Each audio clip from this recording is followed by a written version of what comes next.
আরে আরে আরে তোমরা আমার ইউটিউব থাম্বনেল দেখে ভেবে বসো না যে আমি ভাইরাল হওয়ার জন্য শ্রাদ্ধ বাড়ির ব্লগ বানাচ্ছি। আমার একজন দূর সম্পর্কের রিলেটিভ মারা গেছে, তাকে আমি আদৌ কোনোদিন দেখিনি, চিনিও না। আর আমরা সেই বাড়িতেই যাচ্ছি, আর এখানে আমরা রেডি হচ্ছি দুজনে মিলে। দেখতে পাচ্ছ ক্যামেরার সামনে কেমন নটটেঙ্গি দিচ্ছি। আর আমার মিডিল ফিঙ্গারে দিয়েছে এরকম কালি, মানে ভোট দেওয়ার সময় যে কালিটা দেয় ওটাই দিয়েছে, আমার ওই আঙুলটাই করে দিয়েছে।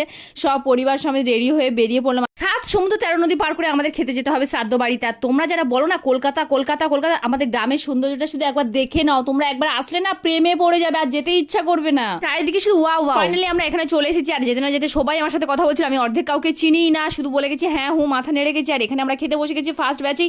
আর এখানে একটা হজমেলার প্যাকেট দিয়েছিল প্রথমে, সেটা কেটে আমি জলে গুলে লেবু দিয়ে লবণ দিয়ে ভালো করে ওটাকে গুলিয়ে রেখেছি, ওটাই নিয়ে খাচ্ছিলাম। তারপরে এখানে বড় বড় সাইজের চিংড়ি মাছ দিয়ে দিয়েছিল, অনেকগুলো নিয়ে নিয়েছিলাম আমি। এখানে দেখতে পাচ্ছ বাঙালি তো বাটিতে করে ঠিক এসে এরা ট্যাঁকে করে নিয়ে যাবে বাড়ির জন্য। দই মিষ্টি দেখেছো, খেতে পারিনি, গ্লাসের ভিতর ভরে নিয়ে চলে যাচ্ছে। আর কি করছো তোমরা, ভিডিও দেখলেই হবে, চ্যানেলটাকে তো অবশ্যই সাবস্ক্রাইব করতে হবে। টাটা।